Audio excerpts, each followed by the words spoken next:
This week, we celebrate Veterans Day, a day to recognize more than 20 million servicemen and women who serve in the U.S. Armed Forces. Are we doing enough to recognize their contributions?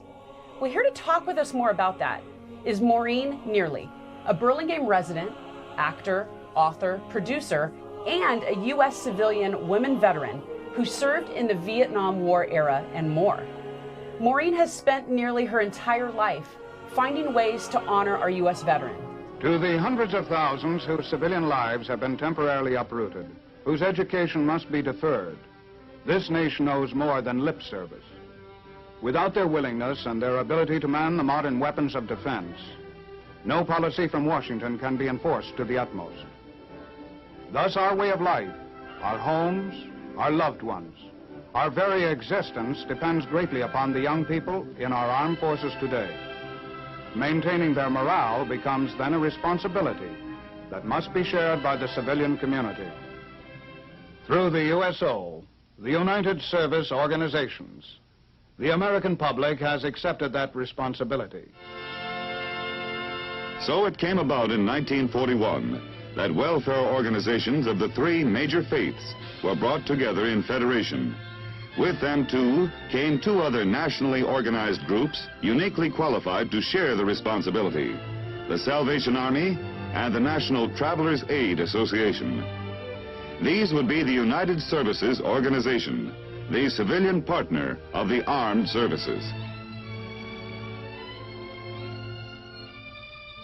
Let's start by saying that you have devoted 50 years working and honoring with the U.S. veterans. Thank you for that. Well, thank you so much for thanking me, but you know, it doesn't seem possible. 50 years have gone by. My thrust has been to honor the vets, to work with them, and it just never seems to end. I always think about them, hope that they are at peace with having served and bearing the complications that come from having served. Absolutely. What I did over there, I worked at the Tonsanute USO Club. I was in charge of a national staff of 87, programming shows for the men, cooking big meals. Our head count at our club was 40,000 GIs a month.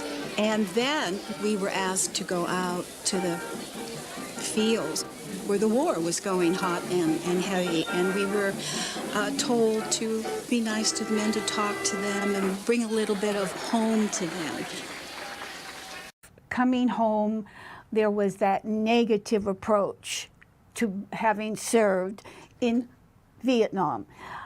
But I think things are evening off nowadays. I think there's more concern for the plight of the vets who are homeless and the vets who have lasting illnesses as a result to being exposed to Agent Orange or have PTSD. I think the American public is more open now to accept that we need to be more responsible for the men and women who have served, whether in a military or a civilian capacity. The men treated me like a queen. I loved working with them. I loved being around them. I made so many friends, and they are my friends now.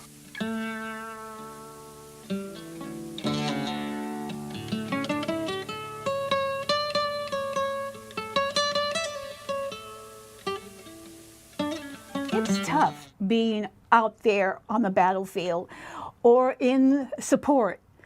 And that's why when we went to the USO, the first thing we were told is always smile.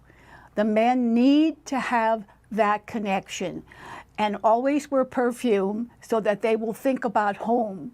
Really? And so we had all of these different rules, kind of, quotes, rules, to help the issue, to be there in support. And that's that is the word, support. We've got to support the military, whether they're overseas or at home or retired or whatever. We have to support them. And when you say support, and we've talked about organizations that help, but how can really somebody, other than monetary donations, how can they really support troops? Well, for instance, something to do with the housing. Let's face it, there are so many homeless in this Bay Area, and a lot of them are vets who are going through severe PTSD.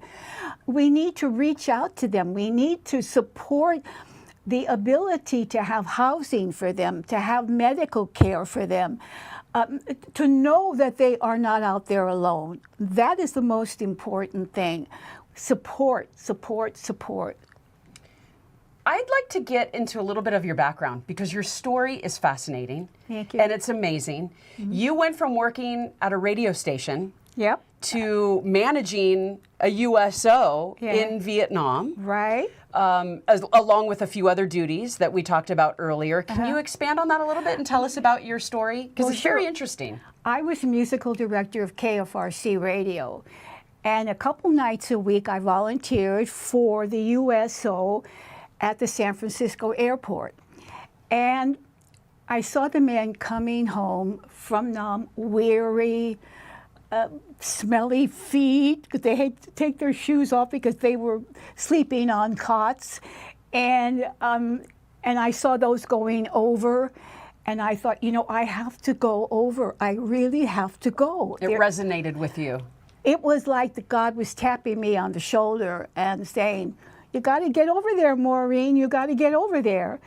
And so I volunteered. I did basic training at Camp Lejeune in North Carolina, where I saw all of these young Turks getting on this cattle car bus, coming into the USO Club, coming over to the fountain for a chocolate shake, saying, yes, ma'am, thank you, ma'am, no, ma'am.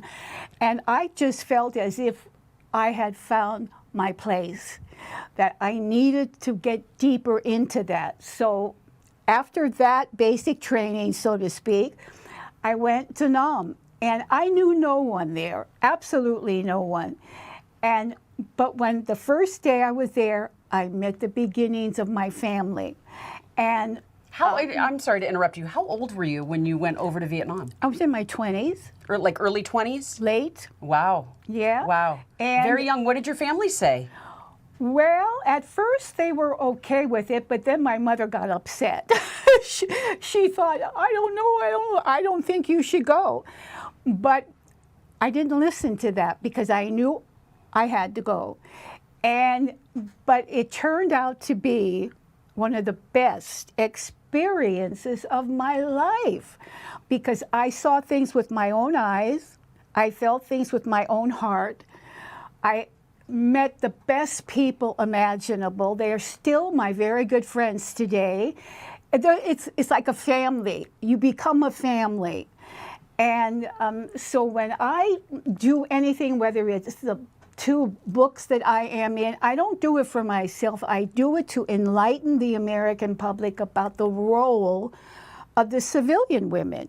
And that is what I do now. Yeah, and speaking of the books, we have a couple of books here that you have contributed for, and we're going to put these up on the screen for people to take notice of. But tell us a little bit how you got involved with contributing to the books. Well, this book, A Piece of My Heart, there was an article in the San Francisco Chronicle about Keith Walker, who was compiling a book. And I contacted him and I said, you can't do a book without somebody from the USO being in the book. And he said, I've been looking for a USO gal. Will you be in the book? Wow. And so I actually wrote my chapter, and the book has been made into a theatrical version that is extremely powerful. And it's shown every year on November 11th in Washington, D.C. That's Veterans Day. Yes. Yeah. And then this other book, it's a result of 15 years of a writer's class. This is basically an anthology of our Vietnam writings, how we felt about being there, serving, and so forth. And my chapter is about a nun, a Catholic nun who ran an orphanage. And she... Which was a true story. Absolutely. And we only met her for something like 35 minutes, but she's haunted me all these many, many years. And I have to admit that I've taken license, and I made her Irish and given her a brogue. And so She would probably love that. yeah, but the reality of it is it's a true story. She was called the Flying Nun because she would receive calls from the chopper crews, the helicopter crews, about orphans.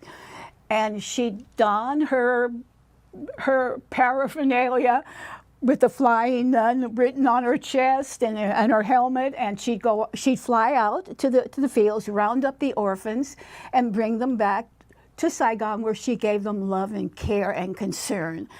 And it basically is another look at the civilian women, because she was non-military, and there were so many non-military women serving in support of the whole conflict there. And so these two books are prominent books about the issue. But this one especially, it's noted. Maureen, thank you so much for being here. And I really hope that people understand that Veterans Day shouldn't just be one day a year, that we should honor you all year round. We should find ways to learn from her example and support our veterans year round. It's been our privilege and our honor having you with us today. And indeed, you are a hero and a true American treasure. Thank you so much. Thank you for taking notice of our show. We hope you have a safe day.